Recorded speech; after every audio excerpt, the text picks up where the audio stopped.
자, 오늘은 이제 네 번째 시간입니다. 우리 하나님을 사랑하기 네 번째 시간인데, 이 네 번째 시간 하나님을 사랑하기는 오늘 예배에 대해서, 또한 뒷부분에 넘어가면은 기도에 대해서 우리가 한번 생각을 해 보고자 합니다.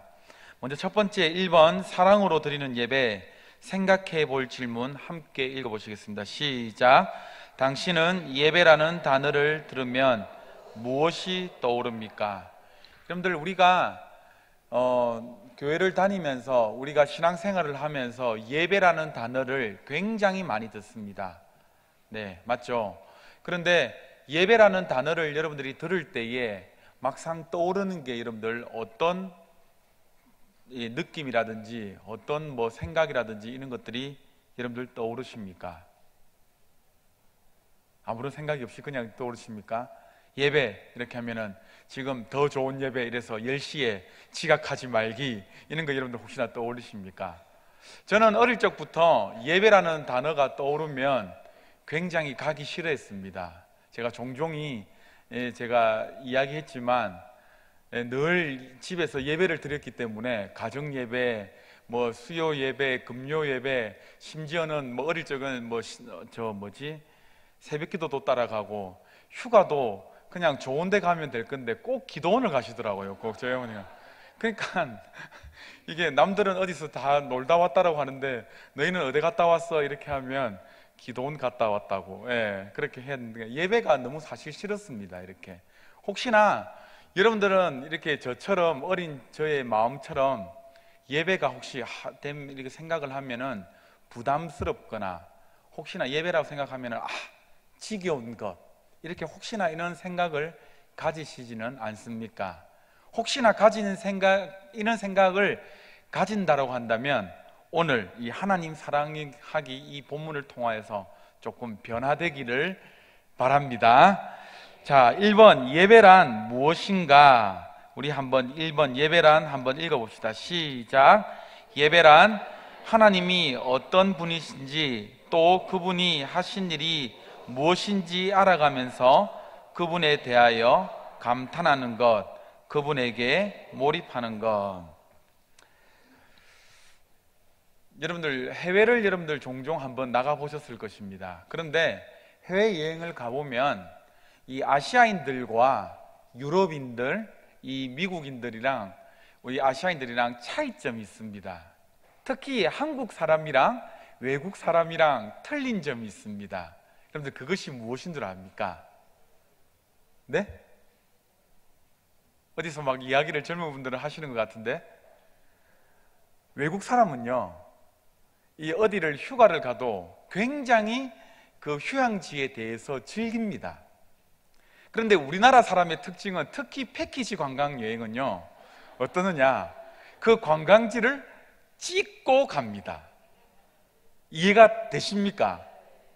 그러니까 이게 나는 파리의 택시 운전사라는 책을 쓴 홍세아 씨는요, 한국 사람들은 파리에 여행을 와서 여행을 뒤통수로 한다라는 이 재밌는 글을 적었습니다. 그 말이 무엇이냐, 사진 찍기에 바쁘다는 거죠. 그냥 사진만 하나 찍고 내가 에펠탑에 한번 왔다, 그냥 파리의 유명한 개선문이라든지 이런 곳에 왔다라는 그 기념비적인 사진 한 장만 찍으면 이 파리는 내가 관광을 다 했다라고 치는 것이죠. 이게 특히 한국 사람들의 전형적인 여행 모습입니다. 그런데 외국 사람들은 어떠느냐 하면은, 이 루브르 박물관을 갔다라고 칩시다. 그러면 3일을 머무르고 4일을 머무르고 계속해서 그 작품들을 감상하고 이렇게 굉장히 여유롭게 그 여행을 즐깁니다. 여러분들, 도대체 이유가 뭘까요? 한국 사람들은 빨리빨리 찍기를 좋아해서 그런가요? 이렇게 뭔가 성취감을, 저도 이 책을 읽고 난 다음에 곰곰이 저의 여행 형태를 저도 되돌아보니까 저도 굉장히 찍기를 좋아했던 사람들이에요. 저는 신혼여행도요, 제가 새벽 6시 나가가지고 밤 11시 반에 들어왔어요. 12시에. 그 정도로. 네, 3박 5일이죠. 3박 5일. 네, 비행기에서 자고 이렇게 해서 도저히 피곤해가지고 이제 일어날 수가 없더라고요, 보니까. 네. 박물관의 경우도 보통 보면은 이 외국인들은 하루를 뭐 이렇게 구경을 한다든지 2박 3일을 걸린다든지 이렇게 하는데, 왜 우리가 박물관에 보면 가서 구경을 하면은 지겨움을 느낄까요? 우리가 그 예술에 대해서 가치를 잘 모르기 때문입니다. 그러니까 여행지에 다녀왔다라는 사실이 중요한 것이 아니라 무엇입니까? 그곳의 문화와 예술과 이 모든 것들을 보면서 즐기고 누리는 것이 진정한 여행인 것이죠. 이렇듯 우리가 그 문화재나 그 모든 것에 대해서, 그 나라에 대해서 알면은 알수록 우리가 누리는 것이 더 풍성해집니다. 더 소중해질 수가 있습니다. 이 문화만 그렇겠습니까? 특히 전에 교회에서는 모 집사님께서 이 난을 굉장히 좋아하셨어요. 저는 그 취미를 잘 모르겠어요. 이렇게 그것을 흰 장갑을 끼고 이렇게 있잖아요. 이게 이 분무기를 이렇게 해가면서 그걸 아끼면서 이렇게 해가지고 사진을 찍고 이렇게 해가지고 완전 분재를 굉장히 좋아하신대. 저 같은 사람은요, 그냥 물만 주고 마는데, 사실 우리 부교육자들 지금 냉장고 위에 화분이 2개가 올려져 있거든요. 아무도 관심이 없어요, 그게. 제가 맨날 물 줍니다. 저도 관심이 없는데 계속 물이 말라 죽으니까는 제가 맨날 물 당번해가지고 제가 물 안 주면 그거는 지금 말라 죽게 돼 있어요, 지금. 그런데 나무에 관심이 많은 사람은 뭡니까? 새싹과 멋죠? 이 나무, 이런 것들을 유심히 관찰하면서 그 미세한 차이에 감동을 받는다라는 것입니다. 하나님도 마찬가지입니다, 여러분들. 하나님에 대해서 우리가 알면은 알수록 그분에 대한 감탄과 감사가 날로 날로 풍성해진다라는 것이죠. 어떤 사람들은 내가 하나님을 느끼면 내가 그분을 믿겠다라고 이야기하는데, 여러분들 이거는 잘못된 것입니다. 순서가 잘못된 것이죠. 하나님을 모르는데 우리가 어떻게 하나님의 그 은혜와 사랑을 우리가 느낄 수가 있겠습니까? 그림을 모르는데 우리가 어떻게 그림을 그리겠습니까? 하나님에 대해서도 마찬가지입니다. 우리가 하나님을 알아가려고 계속해서 노력하고 그분에 대해서 계속해서 관심을 가지고 그렇게 우리의 자세가 그렇게 될 때에 그분을 경험하고 그분의 사랑을 느끼고 그분을 점점 더 가까이 해 나간다는 것이죠. 이번 주면 우리 성찬식이 있습니다. 맞죠? 성찬식인데, 고난주간에 성찬식이 있는데, 우리 고신교단뿐만 아니라 거의 모든 대부분의 교단이 무엇이냐, 세례를 받지 아니하면은 이 성찬을 참여를 하지를 못합니다. 그래서 이제 저희 교회는 아니고 이제 전에 교회에 있을 때에 이 교회에 나오시지 얼마 안 된 분인데 할아버지께서 굉장히 시험 들었어요. 교회를 안 나오니까 찾아가 보니까 너희끼리 묵고 마시고 다 해라 이러면서 이게 도저히 이게 상처가 이게 치유가 안 되는 거예요, 이 할아버지께서. 그리고 억지로 달래고 죄송합니다로부터 빨리 세례를 받으십시오라고 했는데, 사실 여러분들 곰곰이 생각을 한번 해보십시오. 왜 우리가 세례 받은 자만 여러분들 이 성찬을 나눌 수가 있습니까? 왜일까요? 왜 세례 받은 사람만 성찬을 나누게 할까요? 세례를 받아야지 이 성찬의 의미에 대해서 알 수 있다, 오용하지 않는다라고 해서 아마 그런 이유일 겁니다. 그런데 저는 반대의 생각입니다. 아무리 몰라도 처음에는 그 포도주 맛이 그리워서 그 빵을 하나 집어 먹고 싶어서 그 포도주를 먹었겠지만, 이게 과연 이 기독교에서 무엇을 의미하는 것인지 먹다 보면은 그 의미를 아마 알 수 있지 않을까요? 이 저만의 생각입니까? 이 고신에서 또 큰일 날 생각인가요, 혹시? 하여튼 저는 그런 생각입니다. 그러니까 우리가 하나님에 대해서 느낄 수가 있을 때에 무엇이냐? 우리가 하나님을 알아가기로 결정했을 때에 그분을 경험하고 느끼고 감격한다라는 것이죠. 이것이 바로 무엇이냐? 오늘 저와 여러분들이 함께 고민을 해볼 바로 예배라는 것입니다. 그래서 예배라는 것은 우리가 방금 읽었지만은 하나님이 어떠하신 분이신지, 또한 그분의 하신 일이 무엇인지 이걸 알아가는 거예요. 그래서 그분에 대해서 하나님께서 나에게 하신 일, 하나님께서 지금도 하고 계신 일에 대해서 우리가 감탄하는 거예요. 와우, 하나님 정말로 이러하신 분이셨군요. 하나님께서 이렇게 놀라운 일을 행하고 계시군요. 이것들을 행하는 일이 무엇이다? 바로 예배다라는 것입니다. 예배라는 것은요, 어렵지가 않습니다. 그냥 그분을 높여드리는 거예요. 그런데 우리는 단순히 예배라고 생각을 한다면 굉장히 지루하고 굉장히 따분하다고 생각하는 것, 이는 잘못된 생각을 가지고 우리가 신앙생활을 많이 한다는 것이죠. 자, 그렇게 이렇게 살아계신 하나님께 인격적으로 반응하는 것이 바로 예배인데, 우리 베드로전서 1장 8절과 9절 말씀에 보면은 이 모습들이 굉장히 잘 나와 있습니다. 함께 한번 읽어보시겠습니다. 시작.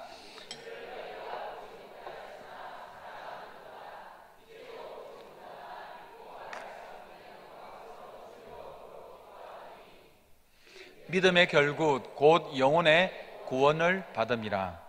베드로전서 1장 8절부터 9절까지의 말씀을 보면 예배라는 단어가 직접적으로 나오지는 않습니다. 여기서 보면은요. 그런데 지금 초대 교인들이 하나님께 예배를 드리면서 인격적인 반응을 보인 것이 이 베드로전서 1장 8절부터 9절까지의 내용에 나와 있다는 것이죠. 그런데 중요한 것이 무엇이냐면, 베드로는 어떻습니까? 여러분, 베드로는 예수님과 함께 동고동락을 하면서 예수님께서 하신 일을 직접 어떻게 했습니까? 눈으로 목도한 사람입니다.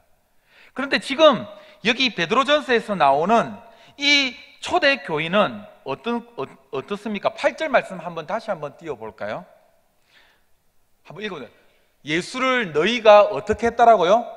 보지 못하였으나 어떻게 하는도다요? 사랑하는도다.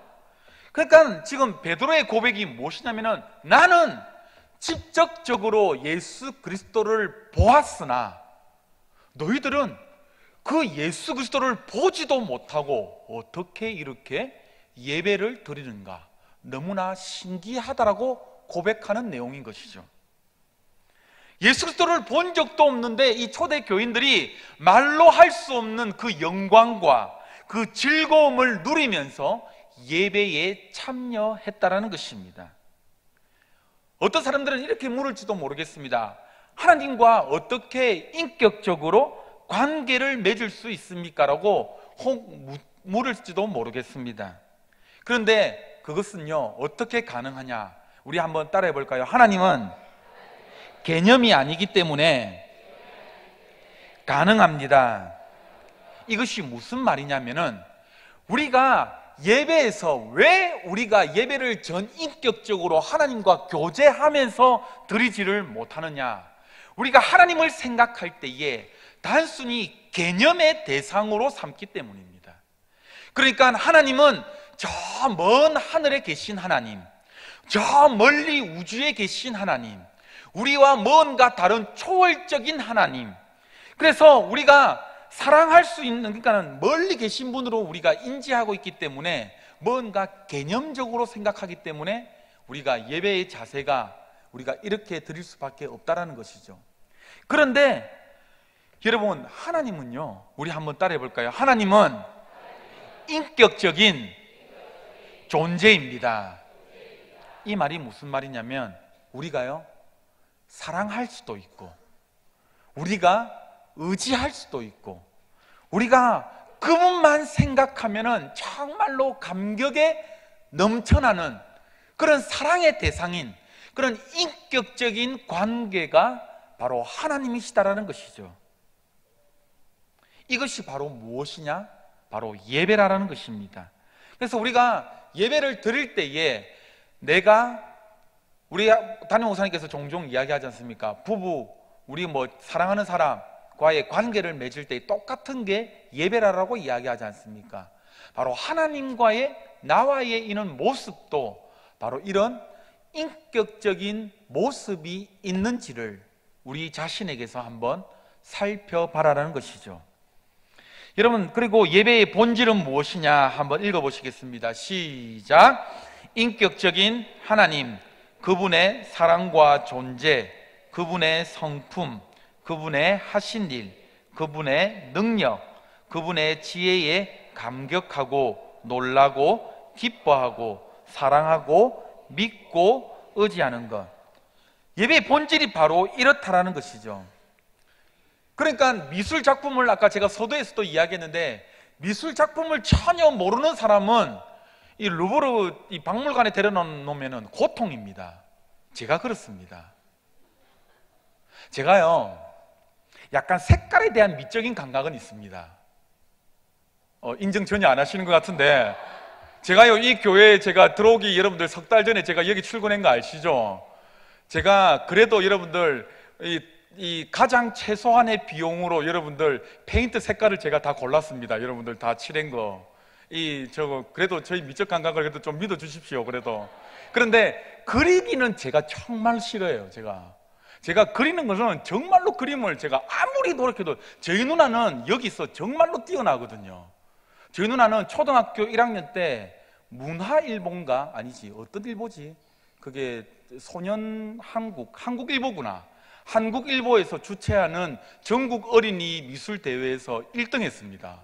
그것도 초등학교 1학년이 남산타워 가가지고 막 그린 장면인데, 그때 저희 아버지가 이 애가 뭔가 될 건가 싶어가지고 막 그랬는데, 결국에는 저희 아버지가 미술 쪽으로는 보내지를 않았어요. 저희 누나를. 미술하면은 저희 그때 전에 어릴 때 그 교회에 미술 전공하시는 분이 있는데, 미술 전공하니까는 수염 기르고 완전 있잖아요. 완전 그런 모습이 너무 싫어가지고 미술만큼은 안 된다라고 막.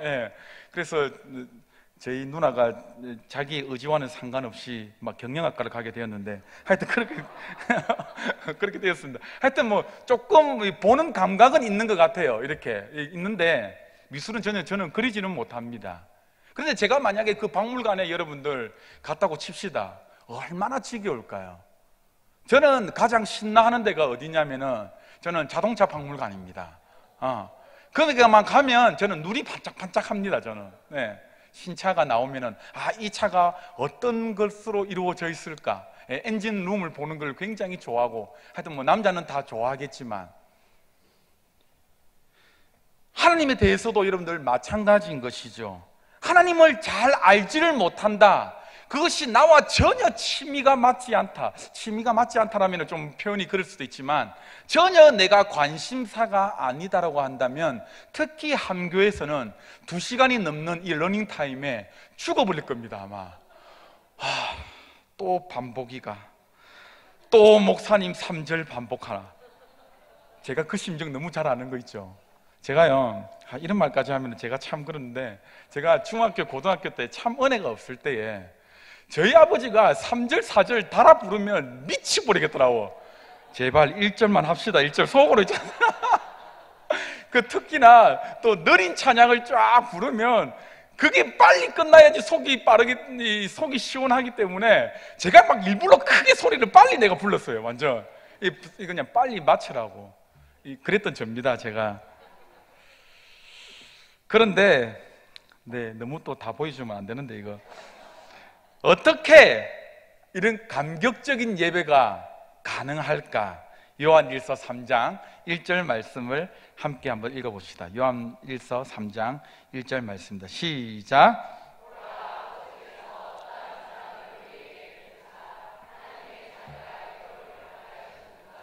우리가 그러하도다. 그러므로 세상이 우리를 알지 못함은 그를 알지 못함이라. 여기서 여러분들 혹시 성경책이 지금 없으니까 보라에 크게 동그라미를 쳤다라고 치고, 그리고 우리가 그러하도다에 동그라미를 딱 치면 뭐냐, 감탄사로 여러분들 딱 놔놓고 계속 성경 말씀을 띄워주십시오. 감탄하면서 읽어야 될 부분입니다. 보라. 여러분들 보라 할 때는 정말로 여러분들이 와우 이래 하는 심정으로 보라, 알겠죠? 이렇게 읽고, 그 다음에 또 어떻게 해요? 우리가 그러하도다 라고 이렇게 감탄사를 넣어서 다시 한번 읽어보시겠습니다. 시작. 보라, 아버지께서 어떠한 사랑을 우리에게 베푸사 하나님의 자녀라 일컬음을 받게 하셨는가? 우리가 그러하도다. 그러므로 세상이 우리를 알지 못함은 그를 알지 못함이라. 예배라는 것은 바로 이렇다라는 것이죠. 하나님이 우리를 불러주신 것에 대한 이 감격의 표현이라는 것입니다. 요한 사도가 이렇게 이야기합니다. 보라! 하나님께서 어떠한 사랑을 우리에게 베풀어 주셨는지 너희가 한번 확인해 보라라는 것이죠. 그리고 그 하나님의 사랑이 우리에게 베푸셔서 우리 같은 자를 하나님의 자녀를 삼으신 것, 바로 이러하도다. 너무나 감격적인 말로 지금 감탄사를 붙여서 이렇게 표현하고 있다는 것이죠. 여러분, 이러한 자세가 있어야지 바로 무엇이냐? 올바른 예배가 가능하다는 것입니다. 우리가 예배를 싫어하는 사람들이 굉장히 많이 있습니다. 여러분들, 제 동기들을 물어보니까는요, 네, 제가 이제 함께하는 교회 와서 우리 권현동 목사님이 월요일 날 함교 와가지고 다른 사역에서는 굉장히 힘들지 않았는데 함교 오니까는 굉장히 힘들대요라고 이야기하는데, 저는 사실 다른 게 힘들지도 않았습니다. 일적으로 몸이 피곤하고 이런 것들이 힘든 게 아니라 설교를 길게 하는 게 힘들었습니다. 왜냐하면 이 기존 교회는 모든 시스템이 딱 30분에서 40분에 딱 맞춰져 있습니다. 그렇게 오랫동안 설교를 하다가 1시간 이상을 설교를 해야 되니 이게 도저히 원고를 써도 이게 1시간 분량으로 안 맞춰지더라고요. 근데 지금은 이제는 조금 스킬이 늘어서 1시간 이상은 거뜬히 할 수 있는데, 이거 나중에는 어떻게 될지 모르겠습니다. 이게 점점 더 늘어나는 데 있잖아요, 이렇게. 그래서 이 동기들을 만나면은 물어봤거든요. 이렇게는 자기들은 만약에 30분이 넘어가면은 이런 소리가 들린답니다. 특히나 새벽기도 같은 경우에는 10분을 넘기지를 못한답니다. 절대 10분을 넘기지를 못. 그래서 내가 속으로 생각했습니다. 10분 가지고는 본문 읽다가 다 끝나겠다라고 이렇게 생각을 했는데, 어쨌든 여러분들, 예배를 싫어하는 사람들은, 예배를 드리고 싶지 않은 사람들은 모든 것에 토를 달겠죠. 그런데 여러분들, 우리는 어떠한 존재입니까?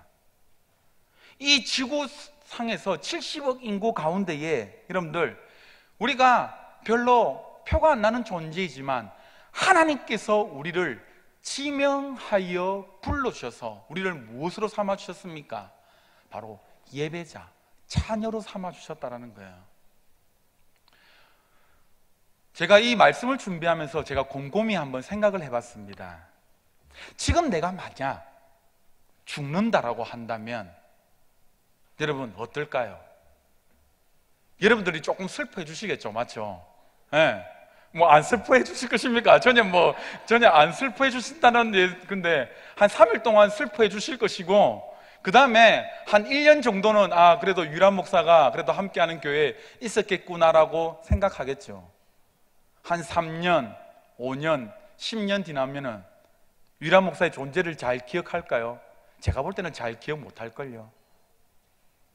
사람이라는 것은 바로 이러한 존재입니다. 사람들 사이에서는 아무리 유명하다라고 할지라도, 그 시대에서 정말로 이름을 날렸다라고 할지라도 사람들 기억 속에는 잊혀지기 마련입니다. 그런데 이렇게 여러분들, 나 하나 죽는다라고 세상은 끄떡하지 않지만은 이는 미물인, 이는 나를 하나님께서 무엇이다라고 말씀합니까? 귀하다라고 말씀합니다. 존귀하다라고 말씀합니다.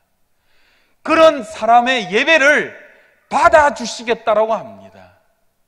지금도 그런 예배자를 찾으시겠다라고 말씀합니다. 그런 예배를 내가 기억하겠다라고 말씀합니다. 여러분, 이것이 얼마나 은혜인지요. 이 사실을 제가 오늘 방금 전에 깨달은 순간 하나님의 은혜가 부어지는데요. 하나님, 정말로 그렇군요. 세상 사람들의 이 기억 속에는 잊어버릴지를 모르겠지만 하나님께서 나를 사랑해 주신다라고 말씀해 주시니 정말로 감사합니다. 그 감사의 고백이 절로 나오더라고요. 여러분, 예배자의 자세가 바로 이렇게 돼야 된다는 것입니다. 정말로 여러분들이 이 장소에 나와서 여러분들이 예배를 드릴 때에 정말로 하나님을 정말로 의식하면서 드리세요. 하나님께서 정말 나를 사랑하신다라는 그 감격으로 정말로 드리고 있냐라고요. 우리에게는 실제로 우리를 살펴보면은 우리는 예배를 드릴 능력조차가 없습니다. 마치 달이 스스로 빛을 내지를 못하듯이 우리 스스로 이 예배를 드릴 수가 없습니다. 그래서 예배는요, 어떤 예배는 무엇이냐? 하나님께서 우리에게 은혜를 부어주시면 그 은혜에 부어주시는 데에 합당한 반응이라는 것이죠. 그래서 2번을 한번 읽어보시겠습니다. 2번입니다. 시작. 하나님의 크신 사랑이 우리에게 비춰지기에 우리가 그 사랑에 자연스럽게 반응을 하는 것입니다. 올바른 예배를 여러분들 어떻게 드릴 수가 있는가? 하나님의 은혜가 나에게 자연스럽게 비춰질 수 있도록 계속해서 여러분들의 마음을 오픈하십시오. 그래서 여러분들이 이 장소에 나와서 여러분들 더 좋은 예배를 지금 드리고 있는데 일부러 여러분들 지금 이번 주부터 불을 꺼드립니다. 왜 불을 꺼드리고 여러분들 계속해서 음악을 틀어주는 줄 아십니까? 예배를 준비하며 기도하며 나가라고요. 준비 없이 여러분들 우리 집사님을 만날 때, 권사님을 만날 때, 어이 권사님이 또 오늘 또 잘 만났다, 오늘 커피 한잔 하시면서 여러분들 아이고 뭐 아들 뭐 이런 뭐 시험 잘 쳤다네, 아들 뭐 요번에 뭐 삼성에 뭐 취직했다네, 뭐 결혼 잘 돼가나, 뭐 이렇게 뭐 아들 낳았다며 손자 이쁘더나, 이런 말도 물론 교제도 중요하지만 예배 드리기 전에 10분 전, 20분 전에 하나님께 나와, 하나님, 내가 이 시간 하나님의 은혜를 갈망하고자 내가 이 장소에 나왔습니다. 하나님께서 나에게 지금 은혜를 주시지 아니하시면 내가 하나님 앞에 반응할 수 없는 존재입니다. 하나님, 하늘 문을 열어주시옵고 은혜를 부어주시옵소서. 바로 우리의 예배 자세가 이렇게 돼야 된다는 거죠. 이렇게 마음 자세를 가지고 예배를 드리면 하나님께서 우리에게 밝은 빛을, 예배의 빛을 비추어 주시면 자연스럽게 어떻게 된다라고요? 우리가 반응하게끔 되어 있다라고요. 이것이 바로 무엇이냐? 바로 올바른 예배라는 것입니다. 아멘입니까? 자, 그래서 예배에 중요한 두 기둥이 있습니다. 하나는 무엇입니까? 영이고 두 번째는 진리입니다. 요한복음 4장 24절 말씀을 함께 읽어보시겠습니다. 시작.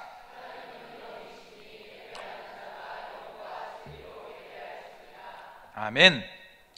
이 요한복음 4장 이 본문 말씀에서는요, 하나님은 누구시다라고 이야기합니까? 영이시다라고 이야기하는 거죠. 네. 근데 우리에게는요, 영이라는 것을 잘 모릅니다.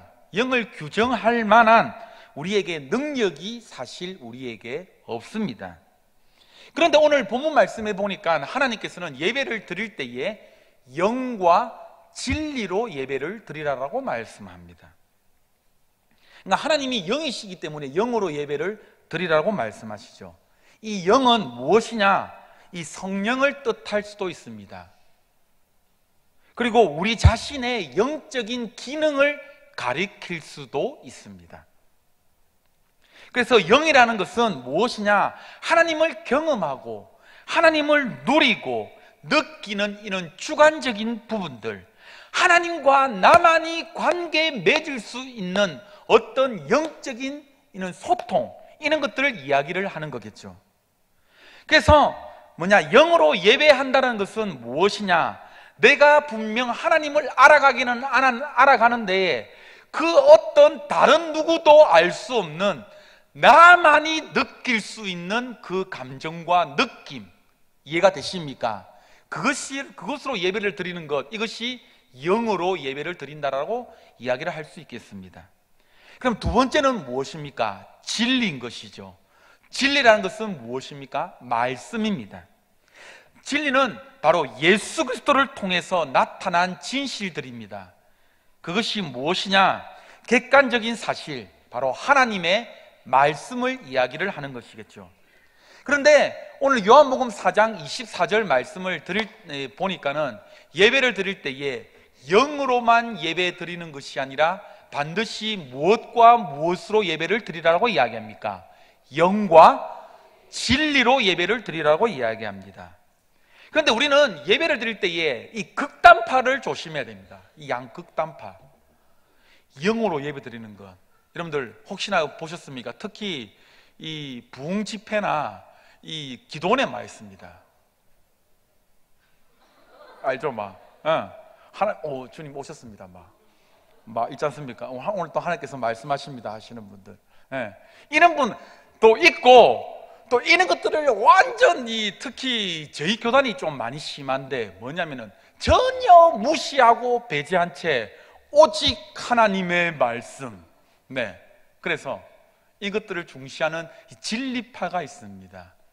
그러나 여러분들, 제가 말씀드리는 부분은 어떤 말씀인지 압니까? 예배 때는 이 두 가지의 모든 것이 어떻게 해요? 같이 나와야 된다라고요. 우리 교회 같은 경우에는 같이 나오는 것 같습니다. 영과 진리가 잘 따라오기만 하면은 될 것 같습니다. 자, 그러면 예배의 축복, 히브리서 4장 16절 말씀 한번 읽어보시겠습니다. 시작. 그러므로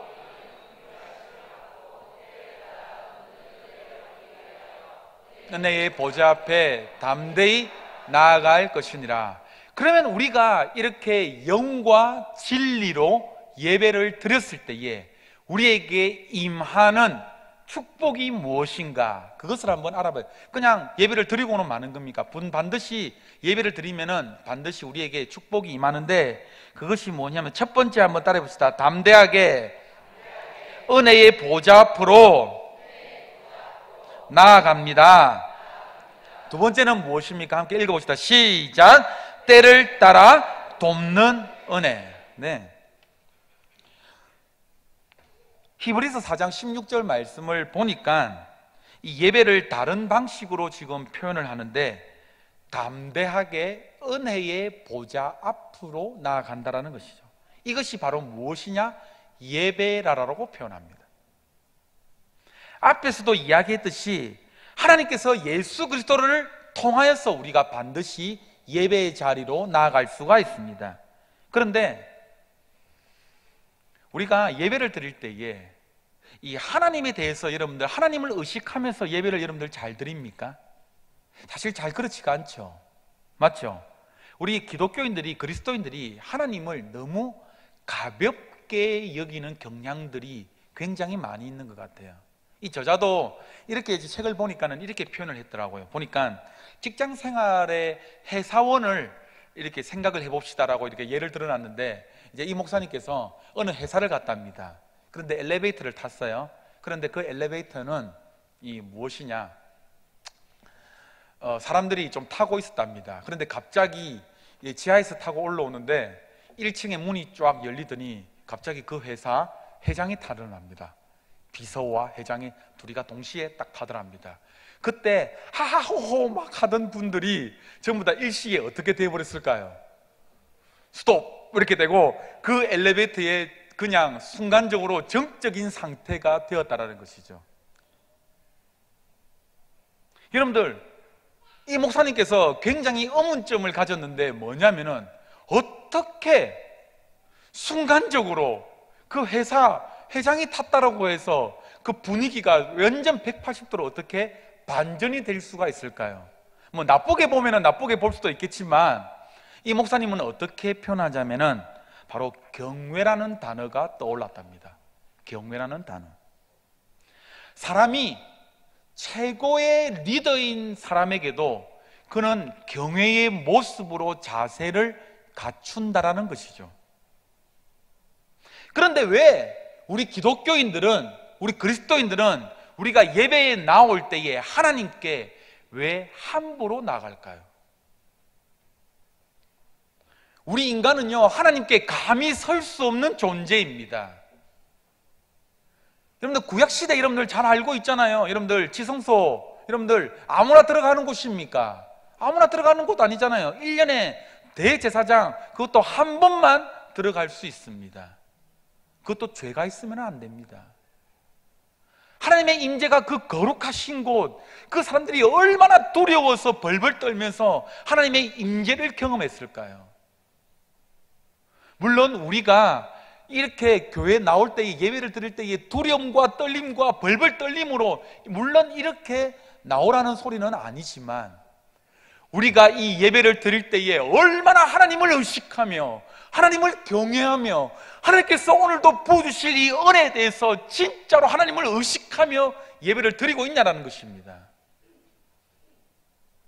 아니, 우리의 모습을 보면은요, 조금만 설교가 길어졌다라고 해도, 조금만 이 예배에 대해서 내 마음이 들지 않는다라고 해서 우리의 인간적인 목소리가 나온다라는 것입니다. 아니에요. 그것은 하나님을 경외하는 태도가 아니다라는 것입니다.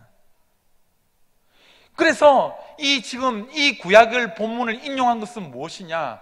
우리가 예배로 나아갈 수 있는데 시작 시대는 무엇이냐? 이 예배에 특권이 있는데 그 어려운 하나님, 그 정말로 우리가 다가갈 수 없는 하나님께서 예수 그리스도의 그 십자가의 은혜로 말미암아 어떻게 나갈 수가 있다라고요?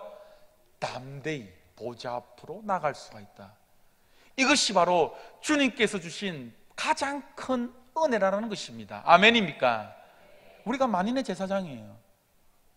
우리가 이제는 하나님께 마음껏 우리가 나아갈 수가 있다는, 그러니까 마음껏 나갈 수가 있으니까는 이게 뭡니까?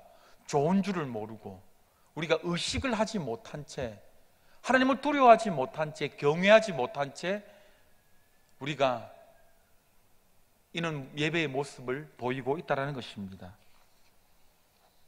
자, 그러면 예배는요, 단순히 아까 제가 루브르 박물관 계속 이야기를 했는데, 예술 작품을 관찰하는, 감상하는 것과는 전혀 다른 문제입니다. 예술 작품은요, 죽어 있기 때문에 거기서 일어나는 교감이 없습니다. 물론 그 작가의 사상과 그 작가에 대해서 깊이 생각은 하겠죠. 그런데 예배는 무엇입니까?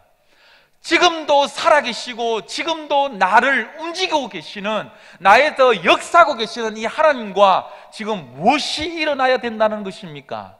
교감이 일어나야 된다는 것이에요.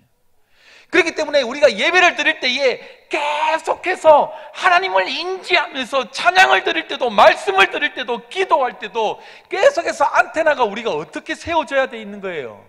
하나님을 향해 있어야 되는 거예요. 하나님, 이 시간에 내가 지금 이 말씀을 통해서 나에게 무엇을 말씀하고 계십니까? 하나님, 내가 정말로 이 찬양을 드리니까 이 찬양이 나에게 이렇게 은혜가 되네요. 하나님, 정말로 감사합니다.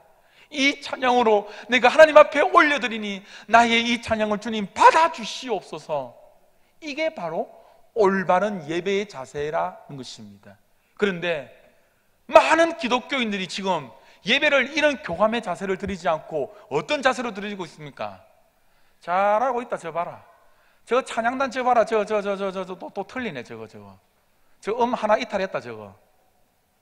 저 복장 저거 뭐고, 저거. 앞에 나온 사람이 저거. 우리는 이렇게 비판하고 있지 않습니까? 옆 사람이 혹시나 떠든다고 한다면 저 김지사 저 사람이 저 말 들어야지, 예배 설교를 들어야 되는데 저 안 듣고 저 뭐 하고 있나, 저거. 우리는 예배 때 자기 자신을 바라보는 것이 아니라 수없이 남을 비판하고 수없이 남을 바라보다가 끝맺는 경우가 없지 않아요? 아니요. 예배는 하나님과 나와의 일대적인 1대1의 만남의 장소라는 것을 여러분들 기억하시기를 바랍니다. 오늘 제가 보통 저희가 양복을 보통 입고 출근을 해야 되는데, 보통 출근을 해야 되는데, 저희 교회는 하도 일이 좀 많은지라 보통 제가 청바지를 입고 출근을 좀 잘합니다. 그래서 제가 수요일 옷을 정장을 입고 갈아입으려고 집에 잠깐 올라갔다 왔는데, 우리 아이가 뭐라고 하는 줄 압니까? 정장을 딱 갈아입고 나니까 와우. 아빠 너무 멋있어. 넥타이가 반짝반짝 빛나는 걸? 그래서 이렇게 이야기하는 첫째 애가. 그래서 오늘 우리 첫째 아이 보고 이랬습니다. 아들아, 내가 오늘 너 예화를 내가 쓸게 라고 이야기를 했거든요. 여러분들, 예배라는 것은 바로 이거예요. 너무 어렵게 생각하지 마세요. 여러분들이 하나님에 대한 생각을 그냥 진솔하게 이야기하는 거예요. 하나님, 내가 오늘 너무 기쁩니다. 내가 정말로 오늘 기뻐 죽겠어요. 아니면 하나님, 내가 오늘 너무 슬프네요. 내 마음이 너무 어렵습니다. 라고 솔직하게 하나님 앞에 의뢰하는 것이 바로 무엇이냐? 바로 예배라는 것이죠. 그런데 제가 이 아이에게 있잖아요, 항상 제가 집에 들어갈 때마다 아이가 항상 이렇게 기쁠까요? 물론 기쁜 경우도 있죠. 그런데 어떨 때 저녁에 제가 집에 들어가다 보면은 큰애가 이래가 있을 때가 있습니다. 그럼 이거 분명히 문제가 있다는 것을 제가 즉각적으로 제가 다 캐치를 하죠. 무슨 문제냐 이러면은 엄마가 이렇게 말꼬리를 흐려요. 막 이렇게 해가지고 요즘에는 좀 이렇게 삐져가지고 지 혼자 앉아가지고 엄마가 말도 끝까지 안 해요. 엄마가 이렇게 막 이렇게 해요. 그러면 제가 어떻게 합니까? 그래도 달래줘야 되지 않습니까? 아들아, 오늘 엄마한테 야단 들어서 마음이 그렇게 힘들었니? 너가 뭐가 잘못했니? 이렇게 제가 물어보지 않습니까? 하나님도 마찬가지예요. 우리가 이 앞에서 하나님, 내가 오늘 좀 마음이 어렵습니다라고 할 때에 하나님께서 우리의 사정을 한 명 한 명 안 보시겠냐라고요. 사랑하는 내 아들아, 사랑하는 내 딸아, 내 딸아, 내 마음이 그랬니? 내 마음이 너무 어려웠니? 너무 기뻤니? 서로 교감하는 게 무엇입니까? 바로 예배라는 거예요. 그런데 우리가 이러한 교감이 없이 예배를 드릴 때가 얼마나 많냐라는 것입니다. 우리 한국교회가 부흥을 외치고 있는데, 저는 사실 한국교회가 정말로 회복되어야 될 것이 무엇이냐면 바로 이 예배입니다. 초대교회에 하나님께서 부으셨던 그 예배, 그 순수한, 참 제가 어릴 때 시골에 자랐는데 그때는 제가 아직까지 어릴 때 기억이 납니다. 심령대 부흥회. 그래서 이웃 교회에서 집회를 하면은요, 목사님이 오신다라고 하면은 온 그 동네 교인들이 다 모여가지고 그 교회 가서 말씀의 집회를 참가를 했어요. 저희 그때도 저는 촌에 있었던 사람이라 경운기 타고 경운기 세대를 타고 명지에서 진해까지 타고 왔어요. 어릴 때 제 유치원 때 기억나요. 그 추운 칼바람에 경운기 뒤에 앉아가지고 그 이불을 뒤집어 써가면서. 그런데 지금 지나고 보니까는 그때의 어르신들이 얼마나 말씀을 사모했는지요. 방학 때마다 기도원에 올라가셔서 주여라고 부르짖고 얼마나 하나님을 사모하며 하나님과의 인격적인 관계를 맺는 게 그때의 정말로 아름다운 모습이었는데, 지금은 예배가 조금 길어졌다라고 해서 이 예배가 뭐냐라고 하는 더 이상 안 나가겠습니다. 그래서 회복되어야 될 것이 무엇이냐라면은 바로 이 예배가 회복되어야 될 줄 믿으시기를 바랍니다. 세 가지 형태의 예배입니다. 생각해 볼 질문 함께 한번 읽겠습니다. 시작. 당신은 언제 어디서 예배하고 있습니까? 언제 어디서 여러분들은 예배하고 계십니까? 개인의 참입니다. 히브리서 13장 15절 말씀입니다. 함께 한번 읽어보시겠습니다. 시작.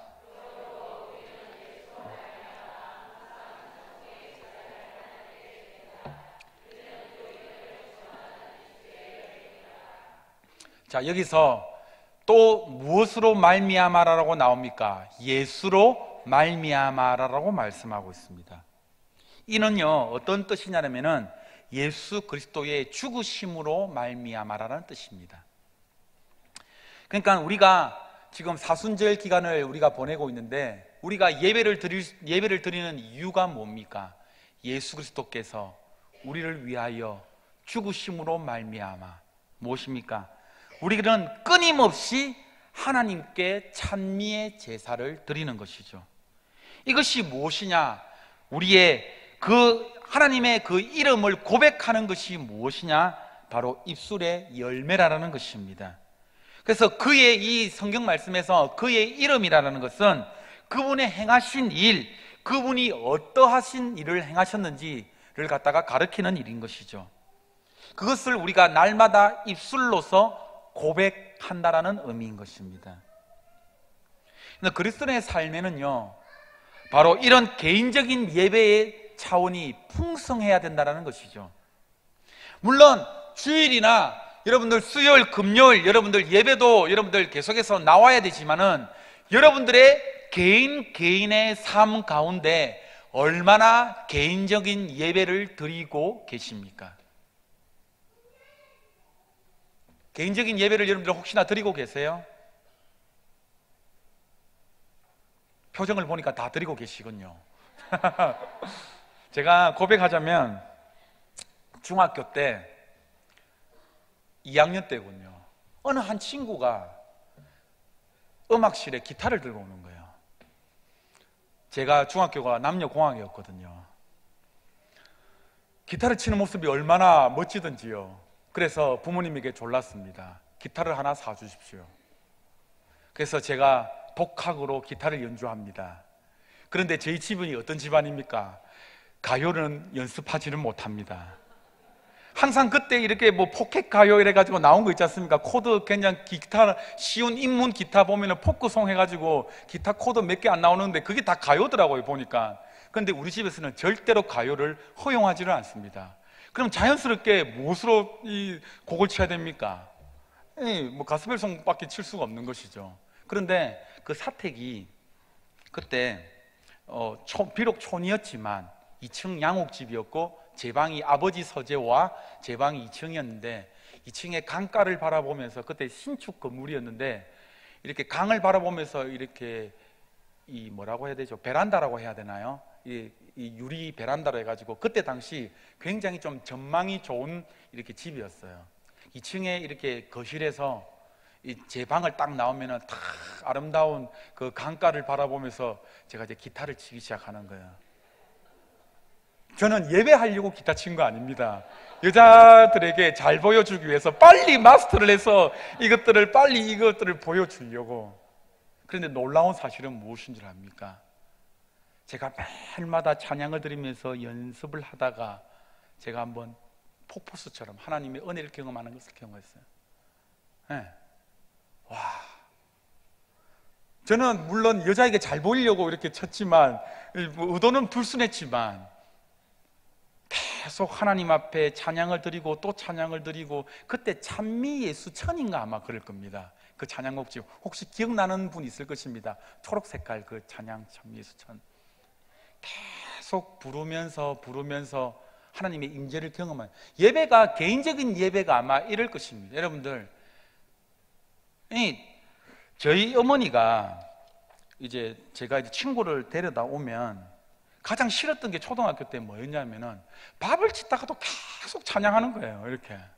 저는 이제 목사의 아들도 부끄러운데 계속 저희 어머니가 저희 친구들 앞에 대놓고 뭐 계속 흥얼거리시면서 계속 찬양하면서 하니까는 엄마 보고 찬양 멈추라 할 수도 없고. 네. 근데 지금 와서 생각을 해보니까 개인의 예배를 계속해서 드리고 있었던 거예요. 설거지를 하시면서, 청소를 하시면서. 여러분들, 개인의 예배가 시간이 없다라고 여러분들 절대로 하지 마십시오. 네.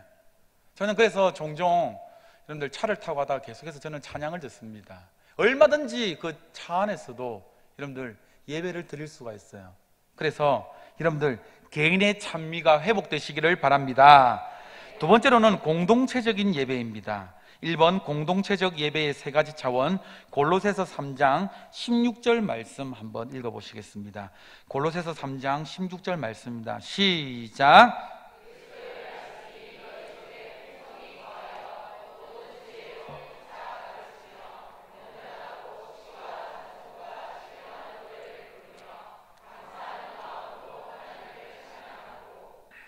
네, 이 말씀은요, 공동체적 예배의 세 가지 차원을 지금 이야기를 하고 있습니다.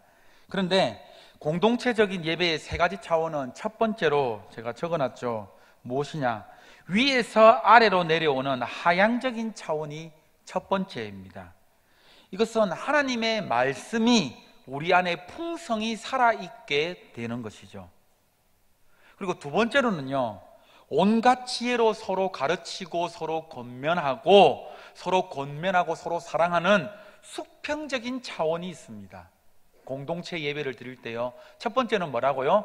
위에서부터 부어지는 하향적인 차원이 있고, 두 번째는 서로 교제하며 서로 돌보는 수평적인 차원이 있고, 세 번째로는 무엇입니까? 위로 올라가는 상향적인 차원이 있습니다. 감사한 마음으로 시와 찬미와 노래로 하나님께 올려드리는 것이죠. 그래서 개인의 찬미, 개인의 예배도 중요하지만 우리가 함께 모여서 하나님의 말씀을 받고 그 말씀대로 하나님 앞에 다시 올려드리고 그것을 공동체에 서로 나누고, 이 모든 세 가지가 이 예배 가운데에 어떻게 된다는 것입니까? 복합적으로 유기적으로 이 모든 것들이 이루어져야 된다는 것입니다. 그래서 여러분들, 물론 우리가 집에서도 혼자 예배를 드릴 수가 있지만은 이러한 이유 때문에 우리가 이렇게 함께하는 교회에 나와서 라이브로 예배를 드려야 된다는 것입니다. 이해가 되십니까? 이 은혜가, 이 공동체적 예배가 드릴 때에 이 모든 세 가지의 요소들이 복합적으로 막 일어나는 거예요. 이해가 되시죠? 자, 그리고 로마서 12장, 아까 읽었는데, 맨 처음에 읽었는데, 로마서 12장 1절 말씀을 함께 한번 읽어보시겠습니다. 시작.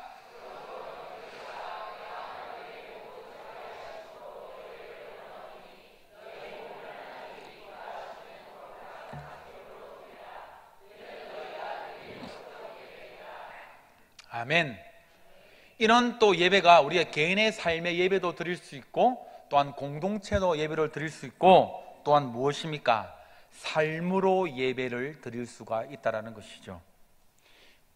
아까 제가 예화를 들었듯이 저희 어머니처럼 설거지를 하면서 예배를 드릴 수도 있어요. 예. 뭐 농사를 지으면서 예배를 드릴 수 있고, 일하면서 예배를 드릴 수 있고, 운전을 하면서 예배를 드릴 수 있고, 다양하게 여러분들 예배를 드릴 수가 있습니다.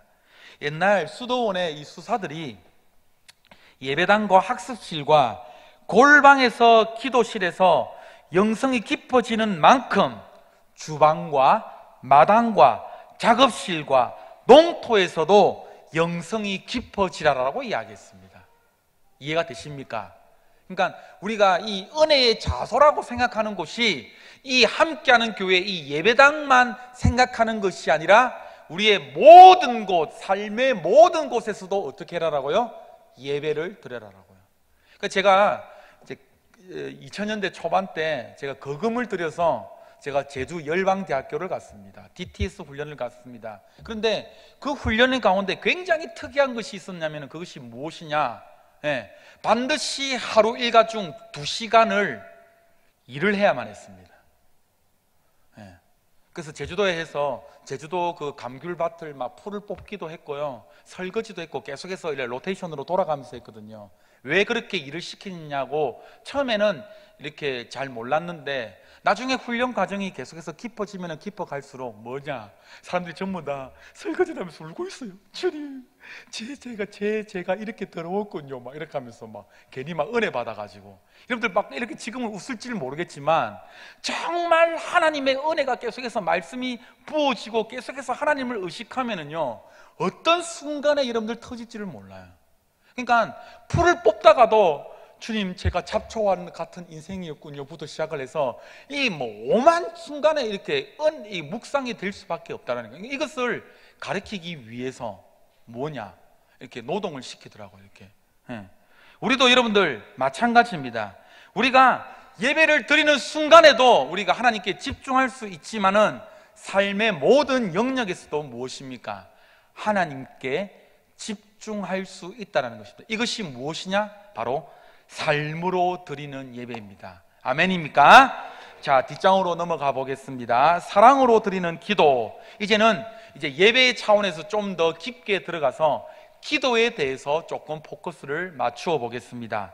생각해 볼 질문 함께 한번 읽어보시겠습니다. 시작. 당신은 기도를 몇 분 정도 합니까? 기도를 드리는 시간이 금세 지나갑니까? 그렇지 않습니까? 이유가 무엇이라 생각합니까? 제가 적어놔도 제가 찔립니다. 맞죠? 여러분들 하루에 기도 몇 분 정도 하십니까? 2시간? 네, 진짜요. 야, 많이 하시네요. 네. 자, 여러분들 예배의 일부분인 이제 기도에 대해서 여러분들 이야기를 해 보려고 하는데, 여러분들 오래전에 나온 한 책이 있는데, 이 기도, 하나님과의 대화, 이런 제목이라는 이런 제목의 책도 여러분들 있습니다. 그런데 이 빌립보서 4장 6절부터 7절까지의 말씀을 한번 읽어보시겠습니다. 빌립보서 4장 6절부터 7절까지 말씀입니다. 시작.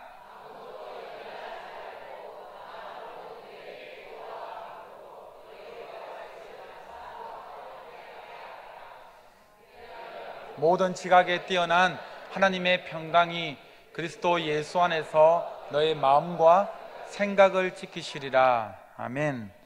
기도라고 우리가 생각할 때에 하나님과 대화, 또 어떤 신학자들은 기도는 하나님과의 우정이라고 이렇게 표현하기도 하는데, 기도라는 무엇입니까? 예배처럼 하나님을 알아가고 그 지식에 따라 하나님을 사랑하고 하나님께 자녀로 누리는 것, 하나님과 더 깊은 교감을 누리는 것, 이것이 바로 기도라고 이야기를 할 수가 있겠죠. 그런데 기도의 자세와 축복이 있습니다. 그것이 방금 읽은 빌립보서 4장 6절부터 7절까지의 말씀입니다. 6절 말씀을 보니까 무엇이냐? 아무것도 염려하지 말고 무엇으로 기도를 해라고 합니까? 감사하는 마음으로 기도를 해라라고 이야기합니다. 바로 기도를 해야 될 때 지녀야 될 자세가 무엇입니까? 바로 이 자세라는 것이죠. 무엇 하지 말라라고요? 아무것도 염려하지 말고 어떤 자세로 나아가라라고요? 감사함으로 하나님 앞에 나아가라라고요. 예. 그래서 기도를 시작할 때에 한번 읽어봅시다. 시작. 기도를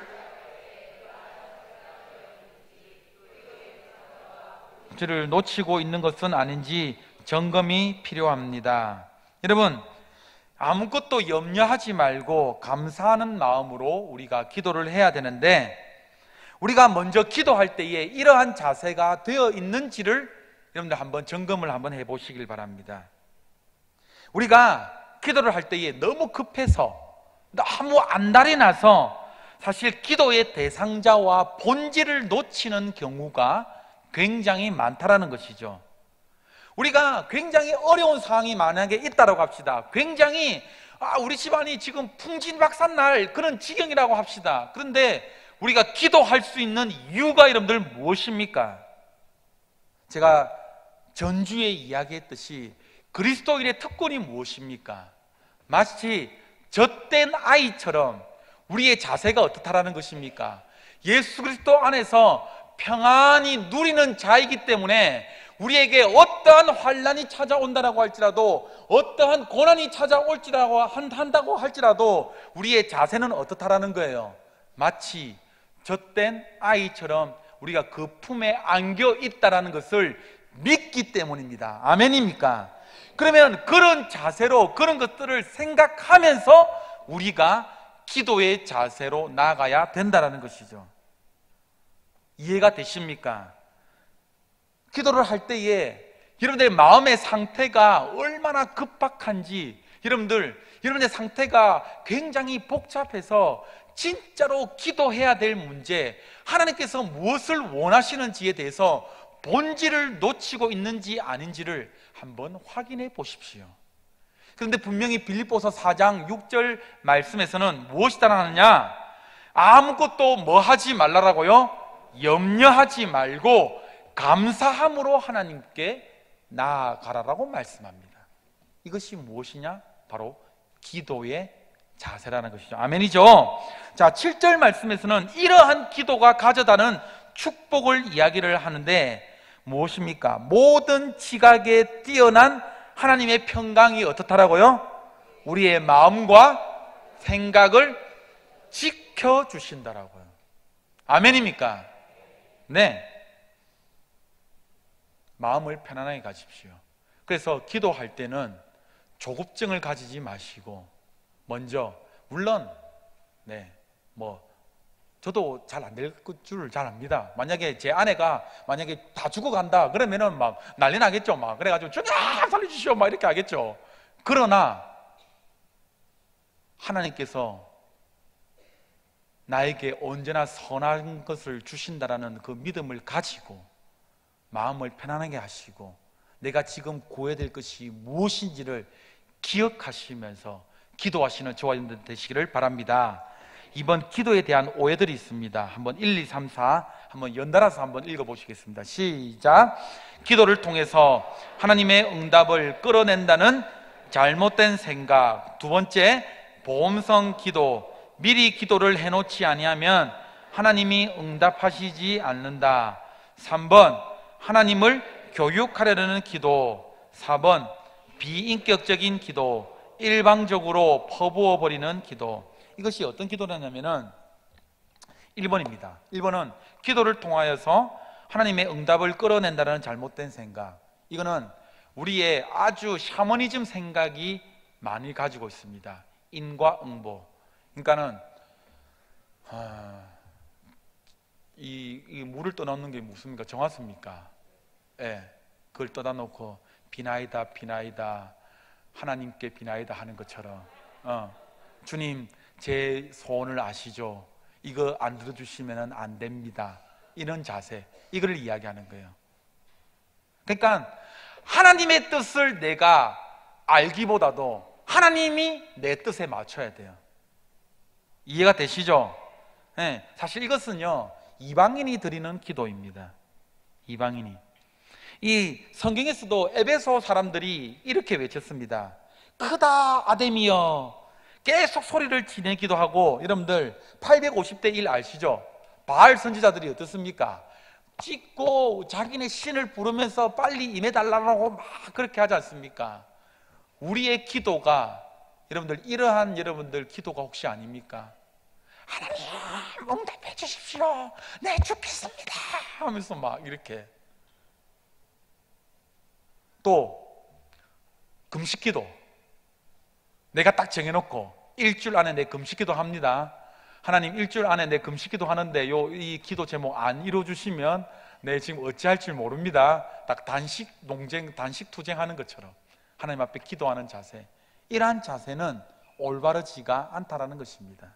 두 번째는요 보험성 기도입니다. 이것이 뭐냐면은 기도가 내가 미리미리 해놓지 않아 가지고 하나님께서 응답하시지 않는다라는 것이죠. 이 목사님께서 이렇게 예를 들어 놓았는데 이 수련회를 가고 있는데 이 타이어 바람에 구멍이 났다라고 합니다. 예, 그래서 사고가 날 뻔했다라는 거예요. 그래서 이 교인들이 어떻게 했냐면 전도사님 출발할 때 기도 안 해가지고 하나님께서 벌 내리셨잖아요 하면서 막 이렇게 예. 그러니까 우리가 뭐냐 하면 이 차량을 위해서 기도 안 했네 뭐 펑크가 났네 그런 것이 아니라 우리가 물론 출발할 때 기도를 해야 된다는 것이죠. 그런데 모든 이런 것들이 우리가 기도를 안 해서 이런 일이 일어났다, 인과응보식으로 이렇게 모든 것들을 이렇게 하면은 안 된다는 것이죠. 우리가 기도할 때 왜 기도합니까? 하나님 물론 안전을 위해서 기도를 합니다. 내일 또 이렇게 어르신들 놀러 갈 때 분명히 이제 또 기도합니다. 그런데 무엇이냐? 우리가 정말로 기도할 때에 하나님의 마음을 알아가기 위해서 우리가 이렇게 기도를 해야 된다는 것이죠. 아시죠? 자, 3번 하나님을 교육하는 기도를 하기도 합니다. 이것이 뭐냐면은 하나님 잘 모르시는 것 같은데 제 말 한번 들어보이소. 하나님 기가 먹었습니까? 하나님 좀 제 말 좀 들어주소. 이렇게 하나님을 교육하려는 태도. 아시겠죠? 하나님은 상황을 다 알고 계시죠. 그래서 무엇이냐? 하나님의 뜻을 계속해서 지금 반복적입니다. 하나님의 뜻을 우리가 알아야 돼요. 네 번째입니다. 비인격적인 기도. 무엇이냐면은 쌍방향의 우리는 기도는 뭐냐면 하나님께서 무엇이라고 했습니까? 인격적이라고 했죠. 그럼 인격적이면 무엇입니까? 우리가 기도가 가는 게 있으면 어떻게 돼요? 반드시 오는 것도 있어야 되잖아요. 아닙니까? 그런데 우리의 기도는 마치 무엇인 줄 압니까? 마치 이거는 교역자실에 누가 한 명 모집사님이 들어와서 딱 문을 박차고 열고 목사님 하겠습니다! 라고 탁 하고 그냥 가버리는 거예요. 바로 기도가 딱 이런 기도예요. 비인격적인 기도는. 그런데 여러분들 지금 웃고 있지만 대부분의 많은 성도님들이 이러한 기도를 하고 있습니다. 금요 철학 때도 하나님 주세요, 하나님 주세요, 네 살겠습니다, 주세요. 바로 가버립니다 그냥. 그런데 인격적인 기도는 여러분들 어떤 기도인지 압니까? 내가 한 만큼 들어야 돼요. 하나님께서 내가 기도한 그 기도 제목이 어떻게 나에게 지금 응답하시는지를 들어야 되는 거예요. 그런데 우리는 듣는 것에 익숙하지 않습니다. 왜냐? 우리가 하나님을 인격적으로 생각하지를 않기 때문이에요. 우리가 부부지간에, 우리가 연인지간에 내 할 말만 하고 싹 가버렸다. 그거 얼마나 그 싸가지 없는 행동이에요. 맞죠? 그런데 우리는 기도를 보면은 굉장히 싸가지 없는 행동을 많이 하고 있다, 아니다? 하고 있다. 아니, 저부터도 그런걸요. 그래서 무엇이냐? 기도는요, 비인격적인 기도가 아니라 하나님과 교제하는 것, 교감하는 것이 올바른 기도라는 것을 믿으시기를 바랍니다. 자, 기도 누리기입니다. 1번부터 3번 읽어주시길 바랍니다. 시작. 자신의 언어로 기도하기. 2번 사역 기도와 친교 기도. 세 번째, 기도의 말씀에서 하나님이 어떤 분인지를 발견했다면 발견한 하나님의 성품을 하루 종일 품고 지내는 것. 매일 하나님과 사랑을 나누는 기도가 깊어져 자녀의 특권을 마음껏 사용하는 그리스도인이 되어가는 것. 이것이 무슨 말이냐면은, 첫 번째, 자신의 언어로 기도하기는, 기도할 때, 특히 초신자들이 기도할 때에 기도를 잘하는 분들을 보면은 굉장히 부럽습니다. 와, 나도 저렇게 기도할 수 있으면 굉장히 좋겠다. 맞죠? 그래서 저도 중학교 때 어떻게 기도를 따라했냐면 장모님의 기도를 따라했습니다. 천지 만물을 지으시고 온 우주와 완전히 지구 한 바퀴를 다 도는 거예요, 이렇게. 예. 그런데 그거는 자신의 기도가 아닌 거예요. 아까 제가 저희 큰애 비유를 들었듯이, 큰애가 왜 사랑스럽고 여러분들 귀엽습니까? 자신의 언어로 표현하는 거잖아요. 넥타이가 반짝반짝 빛나네요. 이런 표현. 둘째도 요즘 말을 좀 잘 해가지고 저에게 굉장히 사랑의 표현을 굉장히 많이 하거든요. 이제 5살인데 뭐냐면 아빠 내가 설교하러 갔다 올게 이러면은 설교 잘해 화이팅 하면서 막 이렇게 해요. 이렇게. 그럴 때마다 굉장히 기분이 좋아진다라고. 그런데 그 애가 만약 5살, 7살짜리의 말 표현으로 쓰지를 않고 아버님 오늘도 만수무강하셨사옵나이까, 이런 만약에 표현을 쓴다고 한다면 어떨까요? 굉장히 어색하겠죠. 마찬가지예요. 자신의 언어로 그냥 있는 솔직한 그대로 여러분들 기도를 드리십시오. 그리고 기도가 가장 느는 방법은 뭐냐? 제가 생각했을 때는 하나님을 의식하면서 우리가 사실 옆에 친구에게, 우리가 옆에 우리 교인들에게 이야기할 때는 여러분들 맞죠? 그렇게 많이 어렵지 않잖아요. 이상해, 눈만 감으면 자꾸 이게 모든 것들이 필름이 자꾸 다 끊겨지고 무엇을 해야 될지를 잘 모르겠잖아요. 그러면 기도 훈련하는 방법이 있습니다. 눈 뜨고 친구에게 하듯이 계속해서 미친 사람처럼 계속해서 이야기해 보십시오. 하나님, 오늘도 그렇네요. 기분이 좀 안 좋네요. 제가 어떻게 할까요? 미친 사람처럼 계속해서, 이제 표현이 좀 그렇다. 계속해서 하나님과 눈 뜨면서 계속해서 교제하는 삶을 한번 나누어 보십시오. 그러면 기도가 자신만의 언어가 되어지고 계속해서 늘어나게 될 것입니다. 아멘입니까? 그리고 사역 기도와 이 친교 기도가 있는데, 사역 기도는 무엇이냐면 하나님의 뜻을 분별하고 그 뜻이 이루어지기를 위해서 기도하는 것입니다. 하나님의 뜻이 무엇입니까를 계속해서 갈망하는 것이죠. 그런데 신교 기도는 말 그대로 하나님과 교제하는 기도입니다. 하나님을 찬양하고 하나님께 감탄하고 하나님께 감격하는 기도입니다. 그래서 이 두 가지의 기도 제목들을 잘 풍성하게 누리시기를 바랍니다. 자, 세 번째입니다.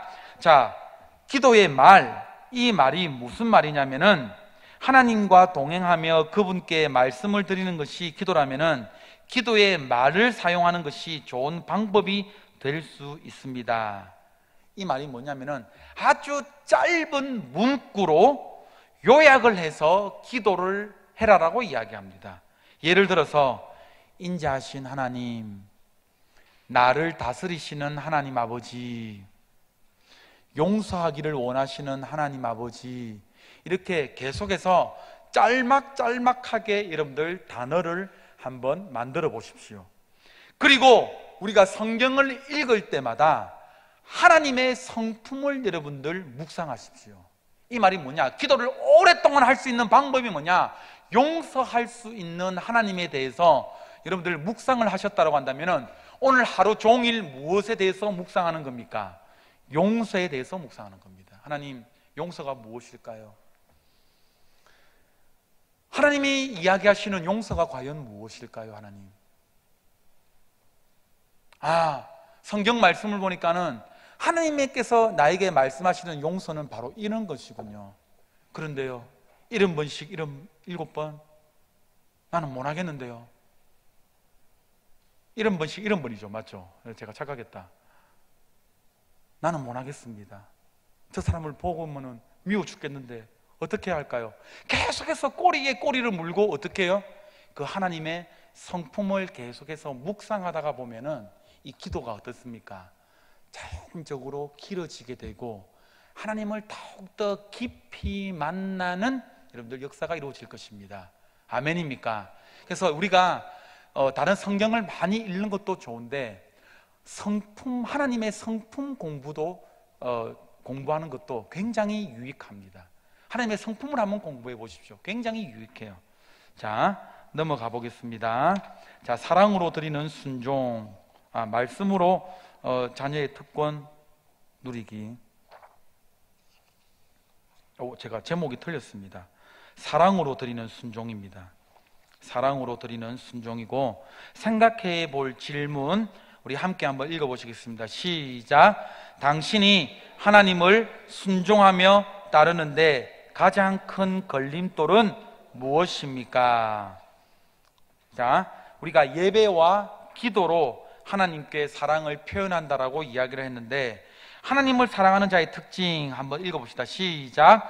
순종, 예수님의 계명을 지키는 것, 하나님의 사랑을 받아 누리고 나누는 것. 요한복음 14장 21절 말씀입니다. 함께 한번 읽어보시겠습니다. 시작.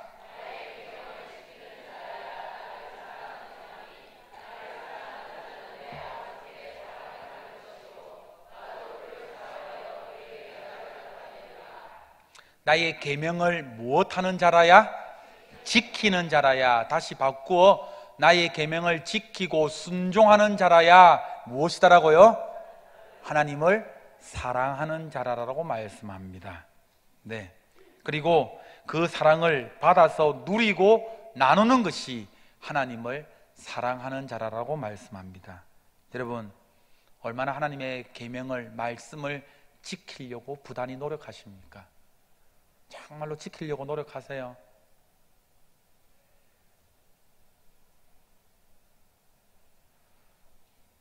우리가 이 장소에서는 하나님께 예배하고 하나님의 말씀을 지키겠다라고 하지만 막상 이 문을 박차고 나가면은 우리에게 수많은 유혹거리들이 찾아옵니다.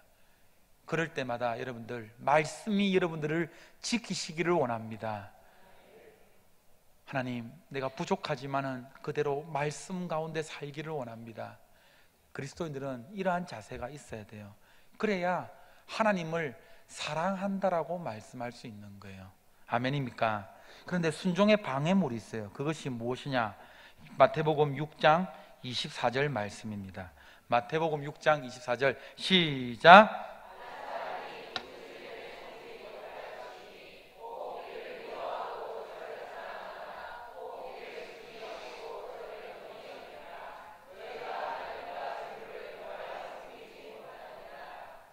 예수님께서 사역을 하시면서 나와 라이벌이 될 수 있는 게 있다라고 이야기하신 게 딱 무엇인 줄 압니까? 바로 재물입니다. 맞습니다.